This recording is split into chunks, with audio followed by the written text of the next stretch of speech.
आदरणीय एवं माननीय हमारे कोचिंग के डायरेक्टर महेश सर एवं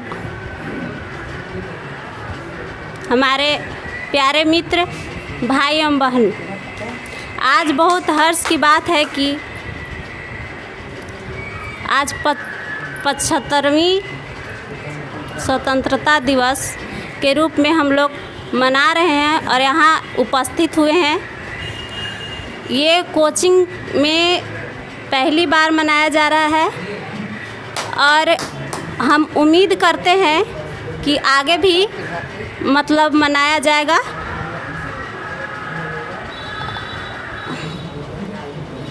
अब इतना ही कह के मैं तो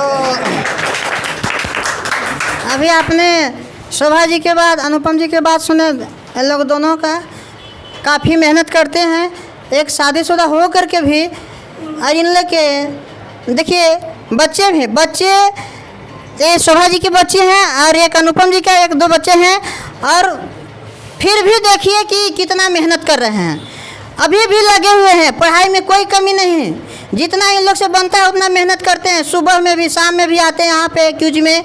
और सबसे ज़्यादा तो हम इन लोग के हस्बैंड के स्वागत करना चाहते हैं कि मतलब इतना एज में भी इन लोग के पढ़ने के लिए मौका दे रहे हैं। अगर आप लोग से गुजारिश करेंगे कि अगर उन लोग से थोड़ा गलती भी अगर होता है, कुछ बोल भी देते हैं, तो उस बात को बुरा नहीं मानना है और ज़्यादा उन लोग पर गुस्सा नहीं करना है। जब आप नौकरी ले लीजिएगा तो फिर उन लोग पर गुस्सा दिखाना है, ऐसे नहीं, पहले आप लोग नौकरी लीजिए। चलिए, इसी के साथ इन लोग का बात समाप्त हुआ। कुछ कहिएगा?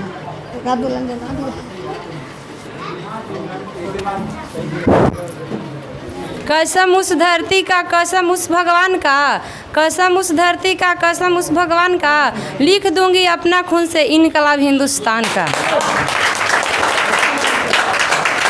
दुनिया से जात बानी देशवा के शान पे, दुनिया से जात बानी देशवा के शान पे, लाज बचैहा भैया अपना हिंदुस्तान के, लाज बचैहा भैया अपना हिंदुस्तान के। कह दी हमाई से दियावा बुझा गईल, कह दी हमाई से दियावा बुझा गईल, गोदी में के खिलल फुलवा आज मुरझा गईल, गोदी में के खिलल फुलवा आज मुरझा गईल।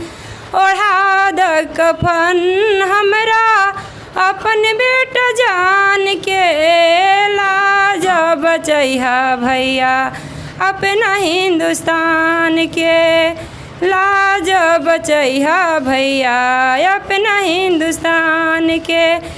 कह दिया बहिनी से लुटा गईल धानवा, कह दिया बहिनी से लुटा गईल धानवा, भारत माँ के रक्षा खातिर चल गईल प्राणवा, भारत माँ के रक्षा खातिर चल गईल प्राणवा।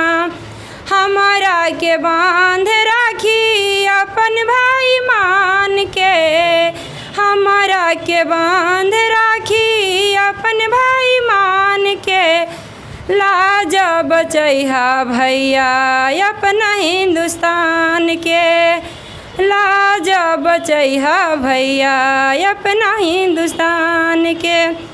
कह दिया सजनी से सिंदूरा लुटा गईल, भारत माँ के मिट्टी हमरो खून से रंगा गईल, भारत माँ के मिट्टी हमरो खून से रंगा गई। जय हिंद, जय भारत। तो बहुत बहुत धन्यवाद के पात्र हैं आप लोग। इसी तरह कहीं भी मौका मिले तो अपना मौका को नहीं छोड़िएगा। और सबसे गुजारिश है यहाँ पे जितने सारे स्टूडेंट आते हैं, सबसे गुजारिश है कि कहीं भी अगर मौका मिले, कहीं भी माइक थमने का मौका दिया गया, उस मौका को नहीं चुकाइएगा। वो बहुत भाग से मौका मिलता है।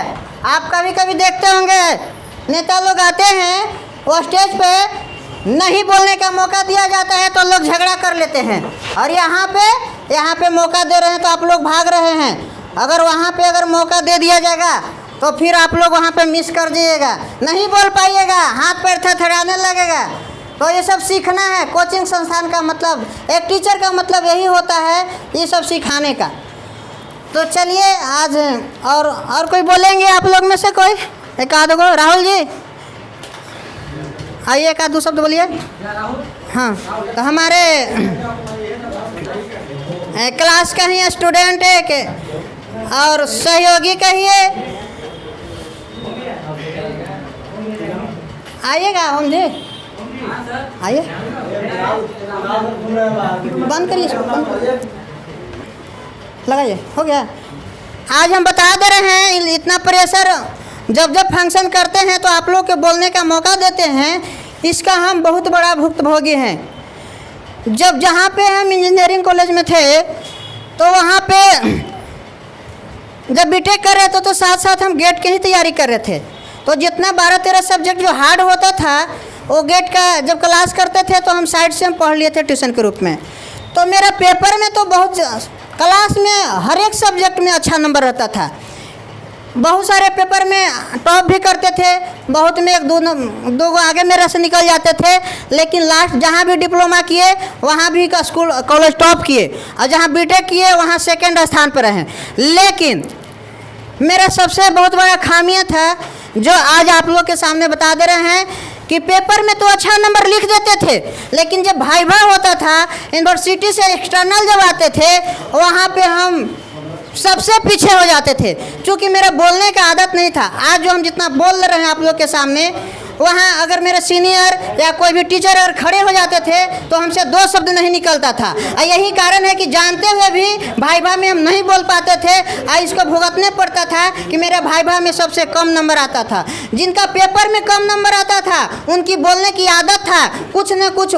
वाइवा के मतलब यह है कि आपको आ रहा है, अन्यथा नहीं भी आ रहा है, आप उल्टा सीधा जवाब जरूर दीजिए। वो एक्सटर्नल जो होता है वो आपका आंसर नहीं चेक करता है कि सही बोल रहा है, वो खाली कॉन्फिडेंस देखता है कि इसका कॉन्फिडेंस लेवल क्या है। आप बीपीएससी अगर करिएगा, भगवान करे कि कोई अगर दरोगा बिहार पुलिस बन रहे हैं तो आगे फिर बीपीएससी के लिए तैयारी करिएगा तो वहाँ आपको वाइवा से होकर गुजरने पड़ेगा। अगर आप वहाँ वाइवा में पिछड़ते हैं, नहीं बोल पाते हैं, तो पीटी में सब बेकार हो जाएगा। तो इसलिए मेरा में वो खामियाँ था कि हम वाइवा में पीछे रह जाते थे, पेपर में अच्छा नंबर ला करके भी वाइवा में पीछे रह जाते थे। आज ये कोचिंग संस्थान हमसे कुछ दिया है चाहे नहीं, एक चीज़ जरूर दिया कि आज यहाँ पे अगर देश के मुख्यमंत्री या प्रधानमंत्री भी है, राष्ट्रपति भी आएंगे तो उनके सामने हम 2 शब्द हम बोल देंगे। ये आज देन है रिवीजन कॉम्पिटिटिव क्लास संस्था का देन है जो आज इतना हम बोल रहे हैं। तो हम बार बार कहते हैं कि ये सब आप लोग सीखिए। तो हमारे बीच एक करण जी हैं और वो अपना 2 शब्द को रखेंगे।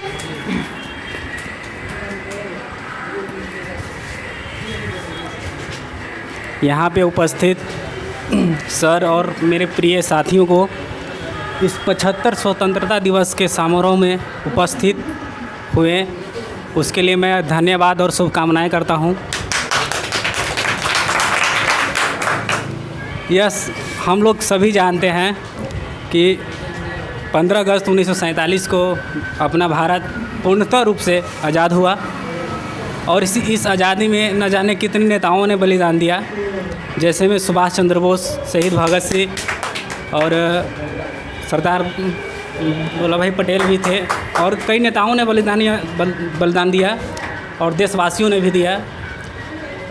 तो और क्या बोलें हम, जैसे कि हम और बोलेंगे कि यहाँ पे आए हुए जितने भी स्टूडेंट हैं इस रिवीजन कॉम्पिटिटिव में आए और अच्छे से अपना तैयारी करें और अपना डिसिप्लिन बनाए रखें। बहुत डिसिप्लिन मैंने भारत को महान बनाता है ना।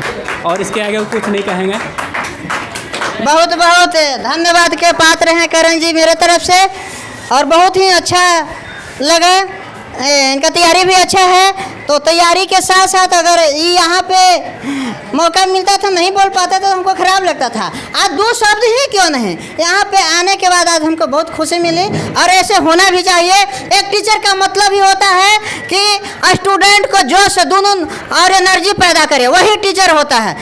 थोड़ा सा कम भी अगर उसको नॉलेज है कोई बात नहीं, लेकिन एक स्टूडेंट के प्रति इतना जोश, इतना जुनून और इतना एनर्जी भर दे कि ताकि उसको लगे कि हम भी इस काम को कर सकते हैं। तो आएंगे और कोई भी बात रखेंगे। एक शशि जी हैं, अभी थोड़ा सा बहुत अफसोस की बात है कि दरोगा में इनका मेरिट नहीं बना, लेकिन कोई बात नहीं, आप दरोगा में छड़ते हैं, आगे चल के जरूर आप बीपीएससी निकालिएगा, मेरा वादा है।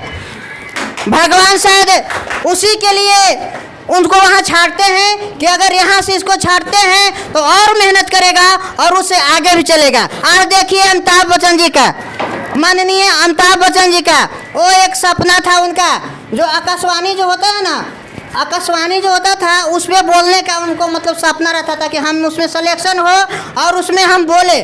बचपन से सपना था ही उनका वैसा ही, लेकिन जब वहाँ पे इंटरव्यू भी देने गए तो उनकी आवाज़ को लेकर के छांट दिया गया कि आपका आवाज़ वैसा नहीं, आप नहीं बोल सकते हैं। तो वहाँ से वो छटे। आज देखिए जब वहाँ से छटे तो ऐसा तैयारी किए कि आज पूरा इंडिया नहीं पूरा वर्ल्ड जानता है, बच्चे बच्चे जानता है। तो इसलिए आप नहीं कह सकते हैं कि यहाँ छठे हैं, हो सकता है इससे और आगे पहुँचेंगे।